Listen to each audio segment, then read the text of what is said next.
إلا الله وحده لا شريك له وأشهد أن محمدا عبده ورسوله يا أيها الذين آمنوا اتقوا الله حق تقاته ولا تموتن إلا وأنتم مسلمون يا أيها الناس اتقوا ربكم الذي خلقكم من نفس واحدة وخلق منها زوجها وبث منهما رجالا كثيرا ونساء واتقوا الله الذي تساءلون به والأرحام إن الله كان عليكم رقيبا يا أيها الذين آمنوا اتقوا الله وقولوا قولا سديدا يصلح لكم أعمالكم ويغفر لكم ذنوبكم ومن يطع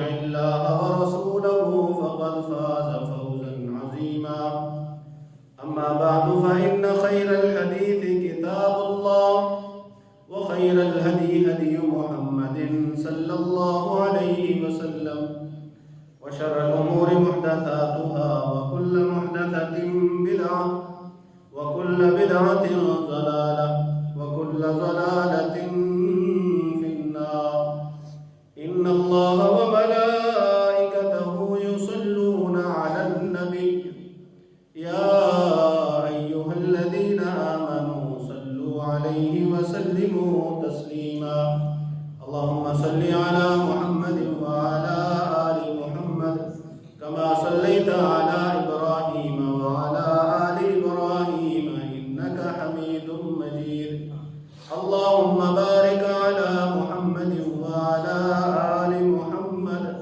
كما باركت على إبراهيم وعلى آل إبراهيم إنك حميد مجيد أعوذ بالله من الشيطان الرجيم بسم الله الرحمن الرحيم وآت ذا القربى حقه والمسكين وابن السبيل ولا تبذر تبذيرا إن المبذرين كانوا إخوان الشياطين وكان الشيطان لربه كفورا وإما تعرضن عنهم ابتغاء رحمة من ربك ترجوها فقل لهم قولا ميسورا ولا تجعل يدك مغلولة إلى عنقك ولا تبسطها كل البسط فتقعد ملوما محسورا إن ربك يبسط الرزق لمن يشاء ويقدر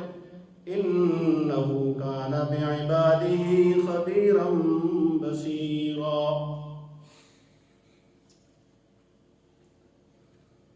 سورہ بنی اسرائیل کی یہ جو آیتیں میں نے پڑھی ہیں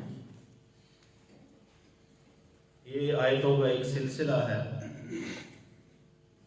جو اللہ وحدہ لا شریک کی عبادت کے حکم کے ساتھ شروع ہوتا ہے اور اللہ کی عبادت کے حکم کے بعد والدین کے ساتھ حسن سلوک کی ترغیب دیتا ہوا یہ سلسلہ رشتہ داروں کے حقوق کو بیان کرتا ہے اور رشتہ داروں کے بعد عام جو مسلمان ضرورت مند ہیں ان کے حقوق کو بیان کرتا ہے۔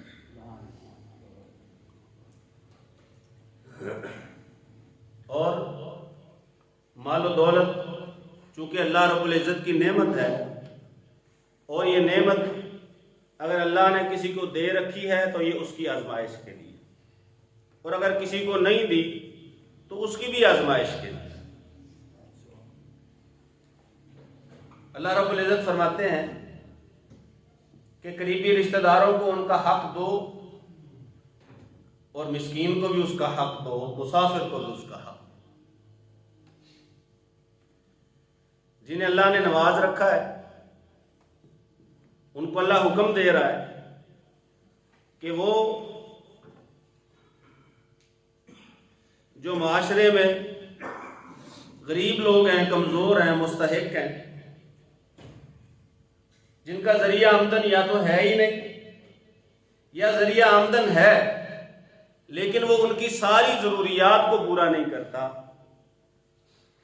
تو حکم ہے تمہیں کہ تم اپنے مال میں سے ان کا حق ادا کرو. وفی اموالہم حق معلوم للسائل والمحروم. وفی اموالہم حق للسائل والمحروم. اللہ رب العزت نے دو جگہوں پہ مختلف انداز سے بیان کیا کہ جنہیں اللہ نے دے رکھا ہے ان کے مالوں میں اللہ نے حق رکھا. اس ضرورت مند کا بھی جو اپنی ضرورت کا اظہار کر دیتا ہے آپ کے سامنے کہ مجھے فلاں معاملے میں یہ ضرورت ہے، اور اس ضرورت مند کا بھی جو ضرورت مند تو ہے لیکن آپ کے سامنے اپنی ضرورت کا اظہار نہیں کرتا. خودداری نفس اسے ضرورت کا اظہار کرنے نہیں دیتی. اللہ رب العزت ایک جگہ پہ فرماتے ہیں لا يسألون الناس الحافا. اگر یوں آپ فون سننے لگ جائیں گے نا خطبے کے دوران تو یہ ثواب گیا، خطبے کا ثواب ضائع. یہ تو خطبہ ہے، دنیا ساری کو چھوڑ کے کٹ کے مسجد میں آ جانا اور اتنا ٹائم صرف اللہ کے لیے گزارنا. حتیٰ کہ رسول اللہ صلی اللہ علیہ وسلم نے یہ کنکر اور تلکے ہلانے کی بھی دوران خطبہ اجازت نہیں. اس کی ایک اہمیت ہے. یا ایھا الذین آمنوا اذا نودی للصلاۃ من یوم الجمعہ، جمعہ کے دن جو خطبہ کی اذان ہے وہ ہو جائے تو پھر بس اللہ کے ذکر کی طرف توجہ، اللہ کے ذکر کی طرف ہو. خرید و فروخت، تجارت، دنیا کے سارے کام یہ چھوڑو.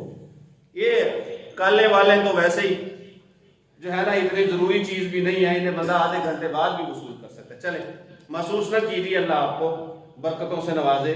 اللہ رب العزت آپ کے اور ہم سب کے لیے آسانیاں فرمائے، اور اللہ کی عبادت میں انہماک کے ساتھ داخل ہونے کی اور باوقار طریقے سے نکلنے کی اللہ توفیق عطا فرمائے.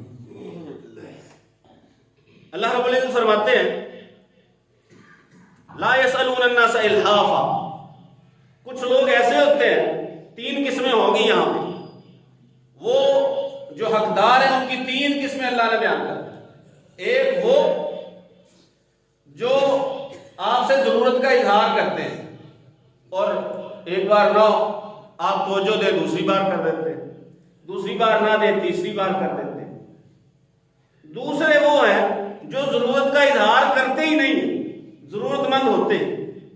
یہ آپ کی ذمہ داری ہے، مالدار کی ذمہ داری کہ وہ اسے دیکھے، بلکہ وہ اسے تلاش کرے. اسے اس کا پتہ ہونا چاہیے، اس کی ضرورت کا پتہ ہونا چاہیے. یہ جو عام ہے نا بھیک مانگنے والے، یہ آپ کو اپنی ضرورت بتا کے نہیں مانگتے. بہت کم لوگ ہیں یہ بس ویسے ہی بیٹھے ہیں، ان کا ایک شغل ہے، سلسلہ ہے، وہ چل رہا ہے، یہ بیٹھے ہیں، آپ کو پتا ہے یہ مانگنے کے لیے بیٹھے ہیں، آپ انہیں دیے جاتے ہیں. یہ ضرورت نہیں بیان کرتے، بس یہ ان کی مصروفیت ہی یہ ہے کہ یہ مانگتے ہیں، سوال کرتے ہیں، سائلین. میں ان ضرورت مندوں کی بات کر رہا ہوں جو حقیقت میں ضرورت مند ہیں اور ضرورت کا آپ کے سامنے اظہار کرتے ہیں یا اظہار نہیں کرتے. اظہار کرنے والوں کی پھر دو قسمیں. ایک وہ ہے جو ایک بار کہہ لیتے ہیں، پھر دوسری بار کہہ لیتے ہیں، پھر تیسری بار کہہ لیتے ہیں. کچھ ضرورت مند ایسے ہوتے ہیں جو ضرورت کا اظہار تو کرتے ہیں لیکن ایک بار سے زیادہ. لا يسألون الناس الحافا. ایک بار انہوں نے کہہ دیا، بس وہ اگلے کل خیال رکھتے ہیں کہ میں اسے بھی شرمندہ نہ کروں، اور اسے اپنی شرمندگی کا بھی احساس ہوتا ہے کہ بار بار اس سے مانگوں گا، اس کے سامنے ہاتھ پھیلاؤں گا، بار بار اس کے دروازے پہ جاؤں گا، مجھے بھی شرم آتی ہے، میں اسے بھی شرمندہ کروں. یہ اللہ نے تین قسمیں بیان فرما دی. اور اللہ رب العزت فرماتے ہیں کہ اللہ نے تمہارے مالوں میں ان کا حق رکھا ہے کیونکہ آپ کو اللہ نے دے رکھا ہے. تو ان کا حق ہے جن کی ضرورت نہیں نہ پوری ہوتی، اور اس بارے میں آپ لوگوں سے سوال بھی کیا جائے.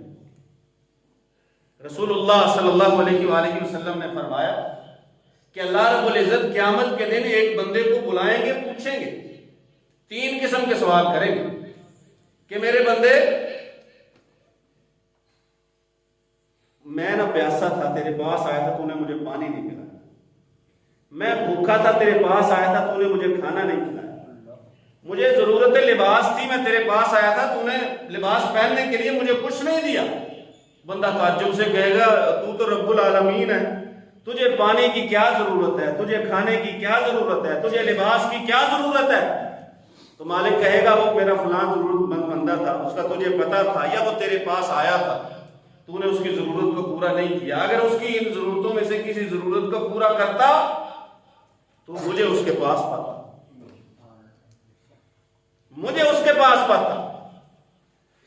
یعنی ضرورت مند بندے کا اگر علم ہو گیا یا کسی نے ضرورت کا اظہار کر دیا اور آپ کو پتا ہے کہ اس کی جینوین ضرورت ہے، آپ نے اس ضرورت کو پورا نہیں کیا، تو قیامت کے دن اللہ رب العزت آپ سے پوچھے گا، اس بارے میں سوال کیا جائے گا۔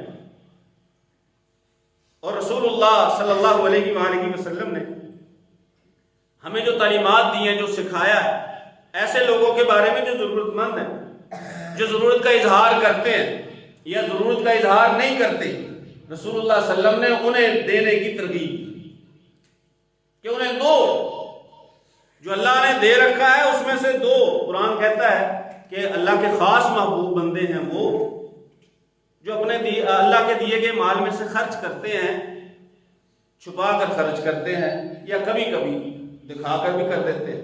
اس دکھانے کا مطلب دکھلاوا یا ریاکاری نہیں ہوتا، اس دکھلاوے کا مطلب یہ ہوتا ہے کہ ہو سکتا ہے مجھے دیکھ کے لوگ جو ہیں اور لوگ بھی دیں۔ رسول اللہ صلی اللہ علیہ وآلہ وسلم نے دونوں چیزوں کا تذکرہ فرمایا، قرآن نے بھی دونوں چیزوں کا تذکرہ فرمایا۔ چھپا کر دو، ان تبدوا الصدقات فنعما ہی، اگر صدقات سب کے سامنے دو گے تو بہتر ہے، اچھا ہے۔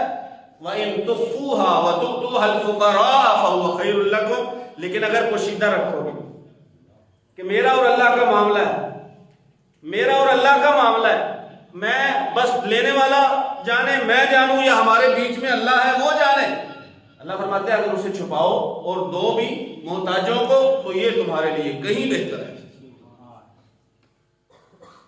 اور رسول اللہ صلی اللہ علیہ وآلہ وسلم نے ایسے بندے کے بارے میں فرمایا جو صدقات کرتا ہے لیکن اس کے صدقات کیے ہوئے نظر نہیں آتے، دکھاتا نہیں ہے۔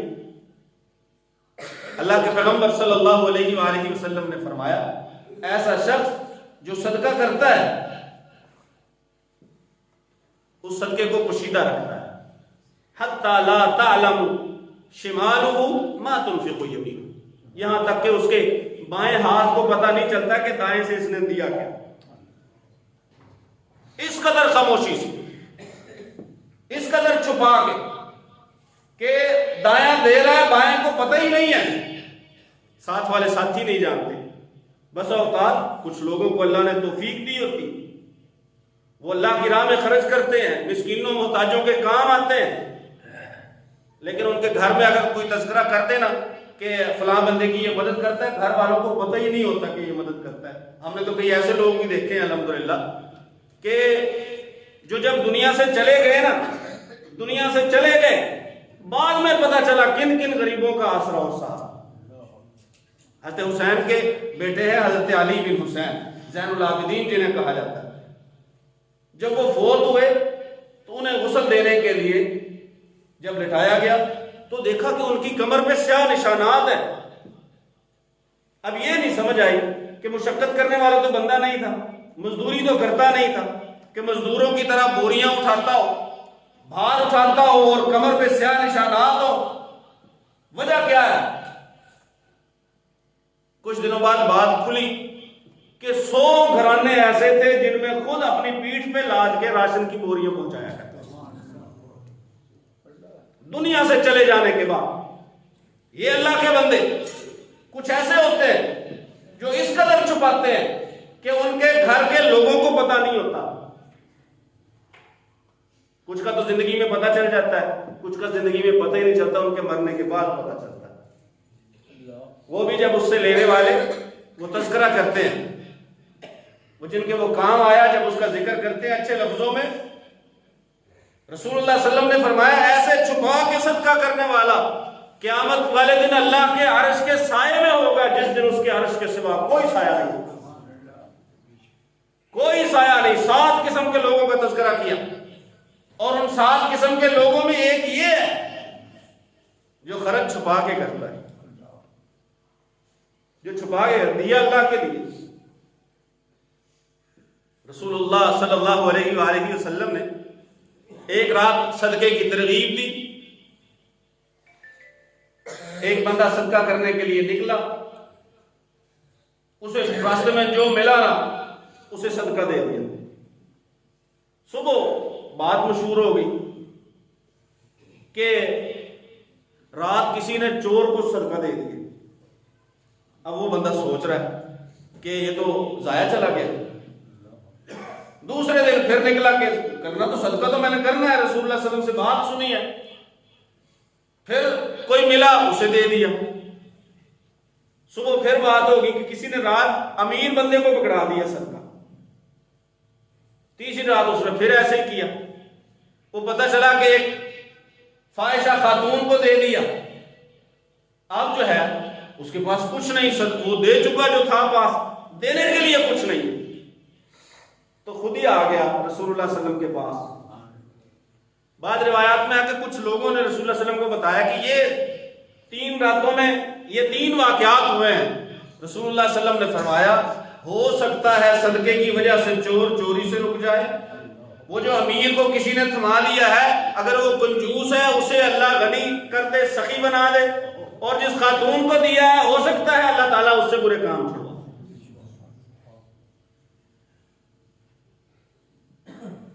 تو فائدہ ہے چھپا کے دینے کا، مخفی رکھنے کا، کہ میرا اور اللہ کا معاملہ. اور اللہ رب العزت کو ایسے صدقات پسند ہیں. ہاں اگر کوئی سب کے سامنے بھی دے دے، جیسے مسجد کے لیے چندہ ہوتا ہے نا، سارے ڈال رہے ہوتے ہیں، اب کوئی چھپا کے تو نہیں دے رہا، سب کو نظر آ رہا ہوتا ہے کہ فلاں بندہ دے رہا ہے، فلاں بندہ دے رہا ہے، فلاں بندہ دے رہا ہے. یہ اس میں کوئی حرج نہیں ہے، لیکن نیت میں یہ نہیں ہونا چاہیے کہ مجھے مسجد میں چندہ دیتے ہوئے فلاں بندہ دیکھے. اگر یہ ہوگا تو ریاکاری ہے. اگر یہ نیت نہیں ہے پھر ریاکاری نہیں. ان تبدوا الصدقات فنعما ہی، ہاں سب دیکھ رہے ہیں دو، کوئی بات نہیں ہے، لیکن دل میں اللہ کی رضا ہونی چاہیے کہ میں تو اللہ کی رضا کے لیے دے رہا ہوں. یا دوسرا مقصد یہ ہو سکتا ہے کہ میں جو دے رہا ہوں شاید مجھے دیکھ کے دوسرے بھی دے. کئی بار ایسے نہیں ہوتا ہے کہ کچھ دوست اکٹھے ہوتے ہیں اور ان میں سے ایک سوچتا ہے اگر میں نے دے دیا نا فلاں ضرورت مند کو تو یہ جو میرے دوست ہے نا یہ بھی میری وجہ سے دے. تو یہ نیت درست ہے کہ میں دوں، میری وجہ سے دوسرے دیں اور سب کے سامنے دیں تو درست ہے. صدقہ چھپا کے بھی کیا جا سکتا ہے، سب کے سامنے بھی کیا جا سکتا ہے. اللہ وحدہ لا شریک فرماتے ہیں یہ تو حق ہے. اور جو اس حق کو مارے گا، اس حق کو تلف کرنے کی کوشش کرے گا، جو اس حق کو دبانے کی کوشش کرے گا، تو اللہ وحدہ لا شریک ایسے بندے کے مال کو ضائع کر سکتا ہے. انا بلوناہم کما بلونا اصحاب الجنہ اذ اقسموا لیصرمنھا مصبحین. سورہ قلم میں اللہ وحدہ لا شریک فرماتے ہیں کہ ہم نے کچھ لوگوں کو آزمایا، اور ظاہر ہے اللہ تعالیٰ آزماتے ہیں. آزمایا کیسے؟ اللہ کیسے آزماتے ہیں؟ کما بلونا اصحاب الجنہ، اللہ فرماتے ہیں وہ فلاں جو باغ والے ہیں نا، جیسے ہم نے انہیں آزمایا تھا نا، ایسے ہم لوگوں کو آزماتے ہیں. باغ والوں کا قصہ کیا ہے؟ یہ چند بھائی ہیں، والد ان کا فوت ہو گیا. ان کے والد کا ایک طریقہ تھا کہ وہ جب باغ اس کا پھل دیتا وہ 3 حصے کر دیا کرتا. 3 حصے، ایک اپنے لیے، آل و عیال کے لیے، ایک حصہ باغ پہ لگا دیا کرتا تھا، ایک حصہ صدقہ کر دیا کرتا. باقاعدہ جس دن اپنی فصل کاٹتا، پھل توڑتا، اسی دن لوگ آ جاتے ضرورت مند اور وہ ایک حصہ ان میں تقسیم کر دیتا.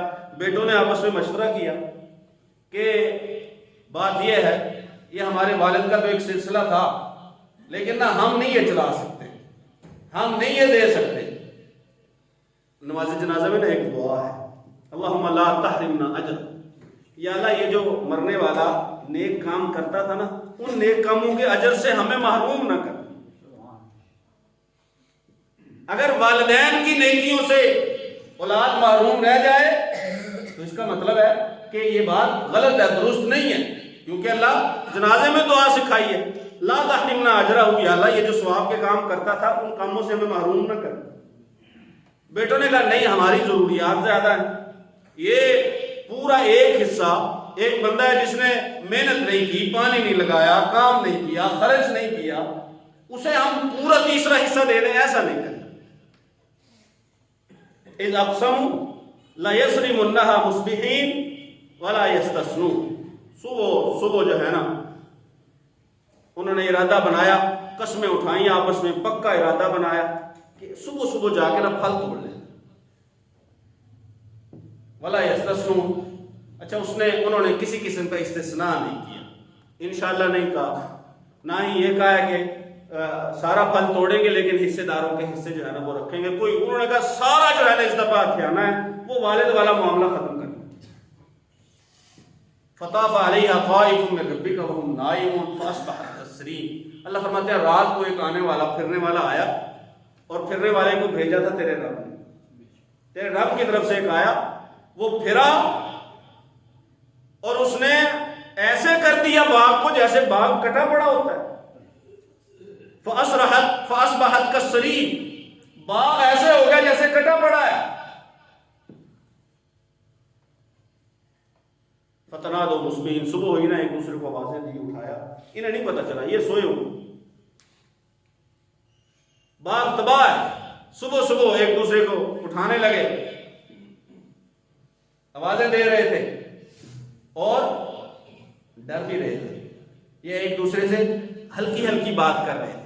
وہم یتخافتون اللہ یدخلنها اليوم علیکم مسکین، چھپ کے کام کرنا ہے کہ کہیں کوئی ایک آدھ مسکین آ ہی نہ جائے۔ وغدوا علی حرد قادرین، اللہ فرماتے ہیں جب جا رہے تھے تو ایسے سمجھ رہے تھے کہ آج بس پھل ہمیں توڑ لیں، یہ ہم رہے، یہ راستہ رہا، وہ باغ رہا، بس جانا ہے، توڑنا ہے۔ وغدوا علی حرد قادرین فلما رأوها قالوا انا لضالون، چلتے چلتے جگہ پہ پہنچے نا، انہوں نے کہا یہ کیا، راستہ بھول آئے ہیں، کیونکہ ہمارا باغ تو کھڑا تھا، لہلہا رہا تھا، پھل سے بھرا ہوا تھا، یہ تو کسی کا کٹا پڑا ہے۔